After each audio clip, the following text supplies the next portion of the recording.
For more on this, we're now joined by Stephen Golub, political analyst and lawyer. He is widely recognized international development consultant and scholar with more than 30 years of experience in over 40 countries across the globe. Thank you so much for joining us on World DNA. Always a pleasure to have you.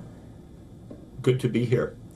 Now, in your view, does the deployment of military forces to manage protests risk normalizing the use of armed forces to handle domestic dissent? What might this mean for future protest movements as well?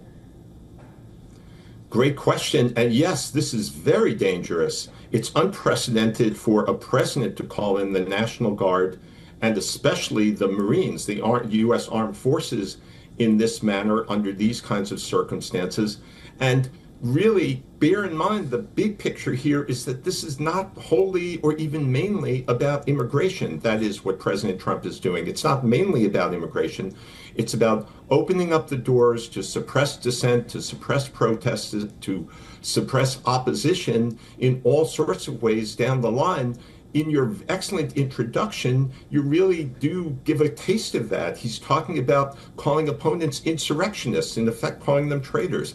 He's saying that there's an invasion by these people who are immigrants here. Whether or not you consider them here to be illegal, they're not invaders in any sense in which the Constitution or any of our laws would justify military use for defense on domestic ground. So it's a very, very dangerous thing he's doing. He's doing it intentionally. It's part of his playbook. And while we can have legitimate debates about immigration policy, the really big thing that's going on here is President Trump's attempt to suppress opposition, really.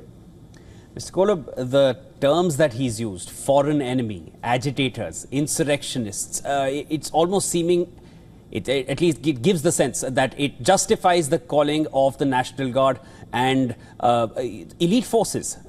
At this point, do you feel, and critics are arguing that this could be a political maneuver rather than a security necessity. What are your views on that front? Oh, it's very much a political maneuver. Look, Los Angeles is not a little town. It has 9,000 police officers. The governor of California and the mayor of Los Angeles could call in thousands of more officers from state forces and from other local forces. So they could handle these protests of hundreds, or even if there were thousands of people involved, pretty easily if left to their own devices, which is what other presidents have done when we've had protests about all sorts of issues in the past. But this is not what President Trump wants. He wants to exacerbate the situation. And let's also bear in mind a real irony here, a very sad, tragic irony. On January 6, 2021, President Trump spent over 3 hours just watching on television as commander-in-chief when more than 1,000 people sacked the U.S. Capitol, many of them doing so violently, injuring 150 police officers, resulting in the deaths of several police officers over the following days. And he did nothing about that. He then went ahead, after these people had been convicted of crimes in their raid on the Capitol, and pardoned them, calling them patriots and heroes. What kind of contrast is that? What kind of sad, dangerous contrast is that with his overreacting intentionally to these legitimate protests in Los Angeles by calling in the National Guard and the U.S. Marines in an unprecedented and very, very arguably illegal manner? Mr. Golub, I just want to take a little forward view here with your perspective. It's been 5 days already. We're only seeing the tensions rise. We're seeing more troops being called in, and there are now talks of troops also being deployed in other cities. If this continues in this manner, if we just focus on California, what's the game plan going forward? Is it just to suppress the protests, or is there a further change in administration also perhaps on the cards? In fact, Shrivan, if I could just add to that, Yes. I would also like to discuss the legality of this. What are the constitutional limits that may be in place, especially without the governor's consent in calling in the National Guard? So just to understand that as well. Okay, on the legality first, it's very arguably illegal what he's doing, that he doesn't have the authority to do this.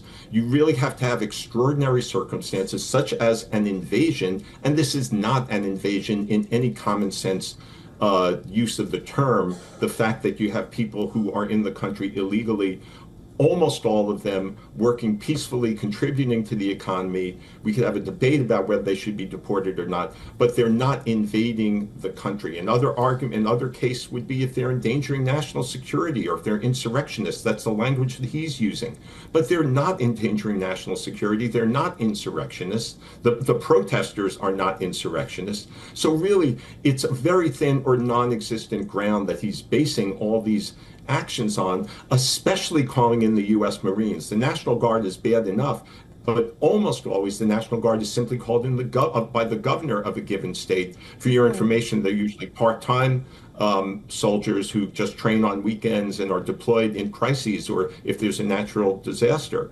So there's really no legal basis for it. Going forward in California, I think he wants the situation to get worse, and it may get worse before it gets better, and this crackdown could spread to other states, and as I've emphasized, it could be used for other reasons, including trying to disrupt our congressional elections next year, which may be a real target or really part of his strategy to pave the way for using military force to take over state government functions or to disrupt protests or to suppress dissent in other ways.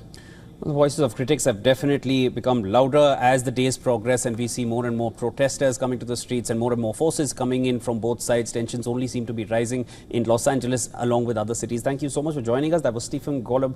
Always a pleasure speaking with you, sir. Thanks for having me.